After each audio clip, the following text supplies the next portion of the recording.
महाभारत यानी सत्ता के लिए दांव पेचों की कहानी।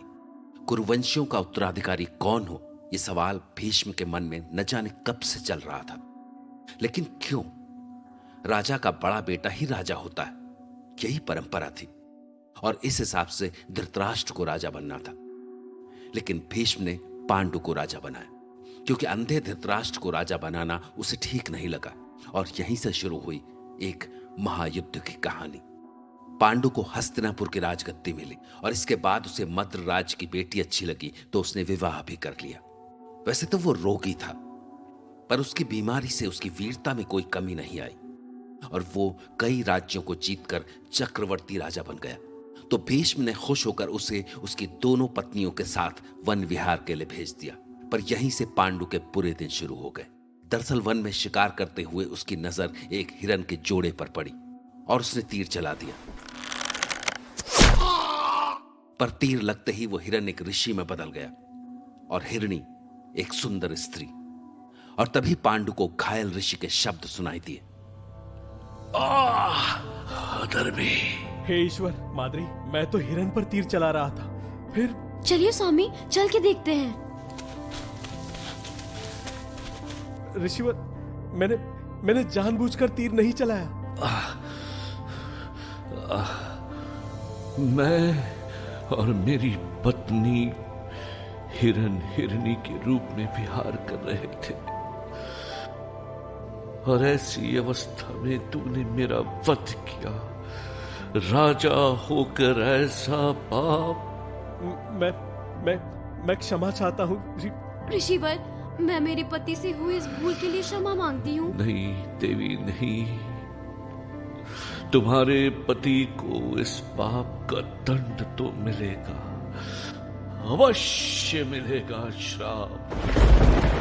मैं अपनी समस्त सिद्धियों और संचित बल से तुम्हें श्राप देता हूं कि जिस क्षण तुम अपनी पत्नी के साथ विहार करोगे उसी क्षण तुम्हारी मृत्यु हो जाएगी। नहीं, हे ईश्वर! हे ईश्वर! हे ईश्वर! महाराज, खुद को संभालिए महाराज। यदि आप ही ऐसे टूट जाएंगे तो हमें कौन संभालेगा? मैं अब किसी को संभालने योग्य रह कहाँ गया।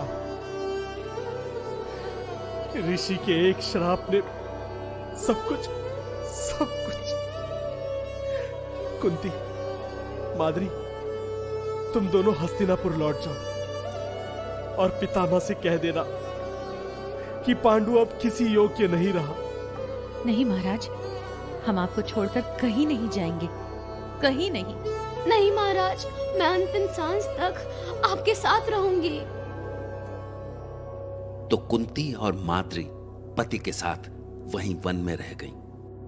और जब हस्तिनापुर में पांडु के श्राप की खबर पहुंची तो भीष्म पांडु को वापस लेने आए। पर जब पांडु वापस नहीं लौटे तो हस्तिनापुर लौटकर भीष्म ने पांडु के अंधे भाई धृतराष्ट्र को राजा बना दिया। पर इधर वन में एक और चिंता ने पांडु का दुख और बढ़ा दिया। मैं आपका दुख समझ सकती हूँ स्वामी। आप श्राप के कारण संतान सुख नहीं पा सकते और इसीलिए आपको पितृ ऋण, ऋषि ऋण और देव ऋण से भी मुक्ति नहीं मिलेगी।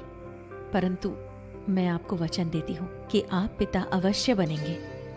ये क्या कह रही हो कुंती? ये कैसे संभव है? ऋषि के श्राप से यदि मैं तुम्हारे या माद्री के पास भी आया तो? नहीं स्वामी, मुझे महर्षि दुर्वासा ने एक मंत्र दिया है। इस मंत्र से मैं जिस देवता का आवाहन करूं वो आ जाएगा और मुझे संतान सुख देगा। यदि ऐसा है तो उस मंत्र का प्रयोग करो कुंती और मुझे मेरे पाप से मुक्त करो। हे ईश्वर! माद्री, सुना तुमने? मैं पाप से मुक्त हो सकता हूं, मुक्त हो सकता हूं मैं।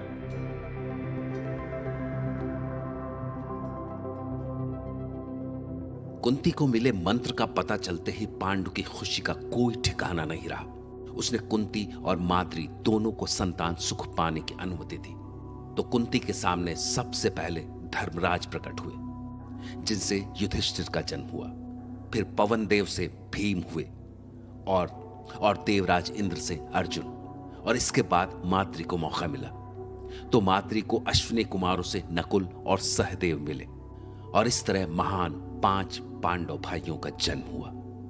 जय महाभारत।